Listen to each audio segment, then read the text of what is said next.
ശ്രീ വസന്ത് സിറിയക്ക്, ഇത് ആ ചോദ്യം ഈ ഫേസ്ബുക്കിൽ മുഖ്യമന്ത്രി ഇനി ഇതിൽ സംവാദമായാലോ എന്ന് ചോദിച്ച് അദ്ദേഹം അതിന് കൂടെ കുറേ കാര്യങ്ങൾ ഇടുന്നുണ്ട്. കഴിഞ്ഞ 10 വർഷം ഇടതുപക്ഷ സർക്കാർ എന്തു ചെയ്തു, അതിൽ നിങ്ങൾക്ക് എന്തെങ്കിലും അഭിപ്രായ വ്യത്യാസമുണ്ടോ എന്നുള്ള ചോദ്യമാണ് ആ പോസ്റ്റിലൂടെ മുഖ്യമന്ത്രി നിങ്ങളോട് ചോദിക്കുന്നത്. നോക്കൂ, തെരഞ്ഞെടുപ്പ് തുടങ്ങി ഇത്ര നാളായി, നിങ്ങൾ ഇത്ര ഈ 10 വർഷത്തിൽ മുഖ്യമന്ത്രി അല്ലെങ്കിൽ ഈ സർക്കാർ പറഞ്ഞ ഏതെങ്കിലും കാര്യത്തിൽ നിങ്ങൾക്ക് വിയോജിപ്പുണ്ടോ? അത് അങ്ങനെയല്ല എന്ന് ചൂണ്ടിക്കാണിക്കാൻ നിങ്ങൾക്ക് കഴിയുന്നുണ്ട്. നിങ്ങൾ ഇപ്പോഴും ശബരിമല സ്വർണ്ണക്കൊള്ള സംസാരിക്കേണ്ടതല്ല, ശബരിമല സ്വർണ്ണക്കൊള്ള, അതിനപ്പുറം പിന്നീട് ഇപ്പോൾ ഡീല് അല്ലെങ്കിൽ ഈ CJP, ഇതിലപ്പുറം വികസനം ഇവർ ഇത് ചെയ്തില്ല, അങ്ങനെ എന്തെങ്കിലും പിൻ പോയിന്റ് ചെയ്യുന്നുണ്ടോ കോൺഗ്രസ്?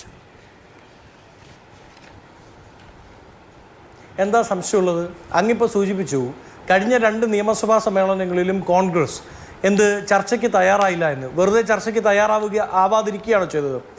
അവതരിപ്പിക്കാൻ ആവശ്യപ്പെട്ട അടിയന്തര പ്രമേയങ്ങൾ തള്ളുമ്പോൾ ശബരിമലയിൽ കൊള്ള നടക്കുകയും ആ കൊള്ളയ്ക്ക് അനുചിതമായി 90 ദിവസത്തെ സ്റ്റാറ്റ്യൂട്ടറി ബെയിൽ എന്ന് പറഞ്ഞുകൊണ്ട് കൊള്ളക്കാർ സംസ്ഥാന സർക്കാരിന് കീഴിലുള്ള അന്വേഷണ ഏജൻസിയുടെ പിടിപ്പുകേട് കൊണ്ട് വെളിയിൽ വരികയും ചെയ്യുമ്പോൾ അവിടെ നിന്ന് ചർച്ച നടത്തണം എന്ന് പറഞ്ഞാൽ അത് സാധ്യമല്ല. 2, മുഖ്യമന്ത്രി, ഞാനൊരു കാര്യം ചോദിക്കട്ടെ, ആരിപ്പം എന്നെ ഇന്ന് വൈകിട്ട് മാതൃഭൂമിയുടെ ചർച്ചയ്ക്ക് വിളിക്കുന്നു, ആര് വിളിച്ചിട്ട് എന്നോട് പറയാണ് വസന്ത ഒരു സംവാദമുണ്ട് പങ്കെടുക്കണം, കോൺഗ്രസ് പറഞ്ഞു എന്ന് പറഞ്ഞുകൊണ്ട് എന്നെ വിളിക്കുകയാണ്.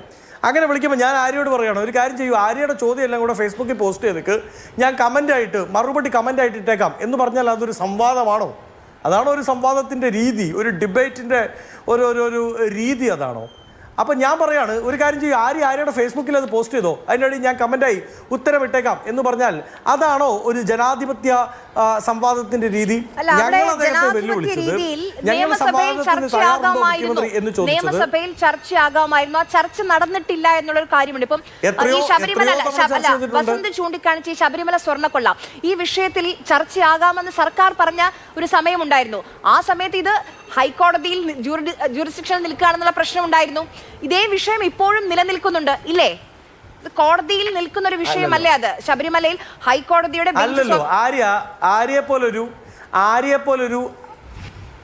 ആര്യപ്പോലൊരു സീനിയർ മാധ്യമ പ്രവർത്തക ജനങ്ങളെ തെറ്റിദ്ധരിപ്പിക്കരുത്. സർക്കാർ കോടതിയുടെ പരിഗണനയിൽ ഇരിക്കുമ്പോഴാണ് ബാർക്കോഴ ഇവരാവശ്യപ്പെട്ടിട്ട് ഇതേ നിയമസഭയിൽ ചർച്ച ചെയ്തത്. അപ്പോൾ കോടതിയുടെ പരിഗണനയിൽ ഇരിക്കുന്ന വിഷയങ്ങൾ ചർച്ച ചെയ്യരുത് നിയമസഭയിൽ എന്നൊരു പ്രശ്നമില്ല. 2, സ്വർണ്ണക്കൊള്ള ചർച്ച ചെയ്യണമെന്ന് ഞങ്ങൾ ഏറ്റവും ആദ്യം ആവശ്യപ്പെട്ടില്ല എന്ന് അങ്ങ് പറയുന്നു. തിരുവഞ്ചൂർ രാധാകൃഷ്ണനാണ് റൂൾ 15 നോട്ടീസ് കൊടുത്തത്, തള്ളിക്കളഞ്ഞു. ആദ്യ ദിവസം സർക്കാരുമായി ബന്ധപ്പെട്ട ആരും പ്രതിക്കൂട്ടിലുണ്ടാകുന്നതിന് മുമ്പ് പോറ്റി അറസ്റ്റ് ചെയ്യപ്പെടുന്ന സമയത്ത് ഇത് വലിയ കൊള്ളയാണെന്നും ശബരിമല കവർച്ച ചെയ്യപ്പെട്ടുവെന്നും അത് സുഭാഷ് കപൂർ മോഡൽ കൊള്ളയാണെന്ന് കോടതി പറയുന്നതിന് മുമ്പ് ഞങ്ങൾ പറഞ്ഞു. എന്നിട്ട് റൂൾ 15 നോട്ടീസ് കൊടുത്തു, തള്ളിക്കളഞ്ഞു, സമ്മതിച്ചില്ല, അടിയന്തര പ്രമേയത്തിനുള്ള ചർച്ച ആവശ്യമില്ല എന്ന് പറഞ്ഞു. അപ്പോൾ അങ്ങനെ പറഞ്ഞ നിന്നവർ ഇപ്പോൾ കോടതിയുടെ പരിഗണനയിൽ ഇരിക്കുകയാണ് പറഞ്ഞാൽ ബാർക്കോഴ എങ്ങനെയാണ് ചർച്ച ചെയ്തത്? സോളാർ കേസ് എങ്ങനെയാണ് ചർച്ച ചെയ്തത്?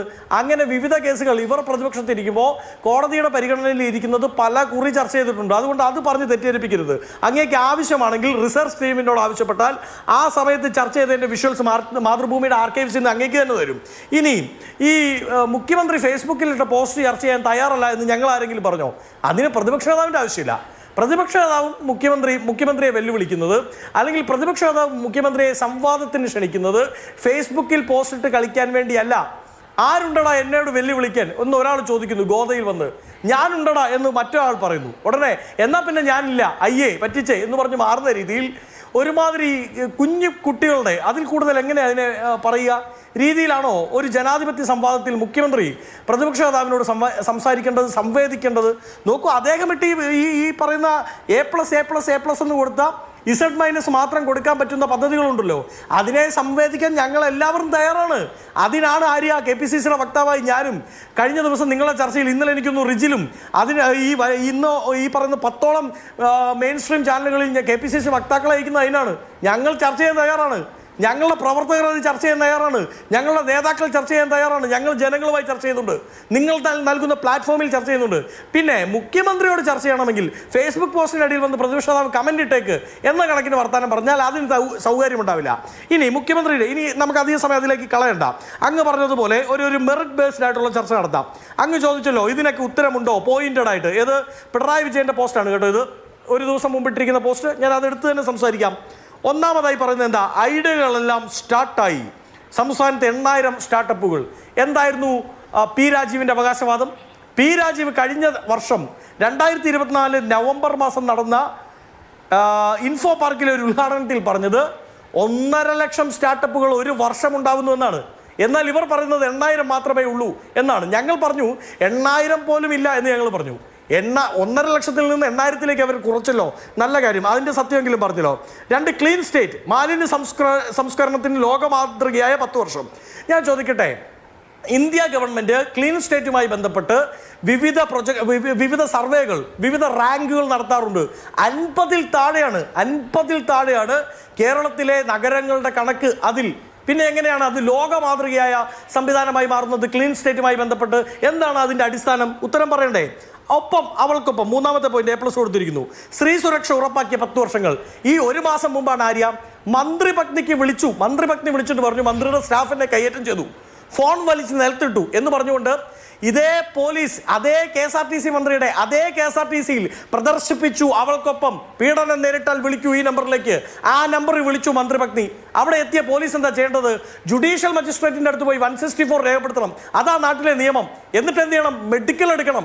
അതിന് പോലും തയ്യാറാവാതെ പ്രതി മന്ത്രിയാണെന്നും മന്ത്രിയുടെ PS ആണെന്നും കണ്ടപ്പോൾ കമാന്നൊരക്ഷരം മിണ്ടാതെ റാൻ മൂളി തലയിൽ തൊപ്പിയും വെച്ച് സല്യൂട്ട് അടിച്ച് മടങ്ങിപ്പോയി. അതാണോ ഇവരുടെ അവൾക്കൊപ്പം എന്നുള്ളത് പറഞ്ഞാൽ മതി. ഇനി അടുത്ത പദ്ധതി എന്താ? അടുത്ത പദ്ധതി സാധ്യമാണെല്ലാം. ദേശീയപാത, ഗെയില്, വിഴിഞ്ഞം എല്ലാം സാധ്യമായി. അസാധ്യമെന്ന് കരുതിയതെല്ലാം സാധ്യമാക്കി. നല്ല കാര്യമാണ് കേട്ടോ. അതിൽ 1ാമത്തെ എടുക്കാം, ദേശീയപാതയിൽ ദേശീയപാത വലിയ വികസനത്തിലേക്ക് പോയാൽ 50 മീറ്റർ ഉണ്ടായാൽ 60 മീറ്റർ ഉണ്ടായാൽ ഗോപാലൻ ചേട്ടൻ എങ്ങനെയാണ് ഇവിടെ നിന്ന് പശുവിനെ അവിടെ കൊണ്ടുപോയി കെട്ടുന്നത് എന്ന് ചോദിച്ച് സമരം ചെയ്തത് CPM ആണ്. ആ CPM ഇപ്പോൾ സമരം ചെയ്യാനില്ലാത്തതുകൊണ്ട് ദേശീയപാത യാഥാർത്ഥ്യമായി. ഇനി അടുത്തത് അതിനകത്ത് പറഞ്ഞ എന്താ? ഗെയിലിൽ ആര്യ സമരം ചെയ്തത്? ഡൽഹിയിൽ, എറണാകുളത്ത് ഗെയിൽ കടന്നു പോകുന്ന വഴികളിൽ എല്ലാം സമരം നയിച്ച് സമരനായകന്റെ പേര് ഇന്നത്തെ വ്യവസായ മന്ത്രി പി രാജീവ് എന്നാണ്. പി രാജീവ്. അതായത് പ്രതിപക്ഷത്തിരുന്നപ്പോൾ സമരം ചെയ്ത എല്ലാ പദ്ധതികളും ഇന്ന് സാധ്യമായെങ്കിൽ ഇന്ന് അങ്ങനെ സമരം ചെയ്യാൻ പ്രതിപക്ഷത്തുള്ളവർ എട്ടുകാലി മമ്മൂഞ്ഞകളല്ല. അതുകൊണ്ടാണ് ഞങ്ങൾ ക്രിയേറ്റീവ് പ്രതിപക്ഷമാണ്. നല്ല പദ്ധതികൾ വരുമ്പോൾ ഞങ്ങൾ സ്വാഗതം ചെയ്തു. ഗെയിൽ വന്നു, ഞങ്ങൾ സ്വാഗതം ചെയ്തു.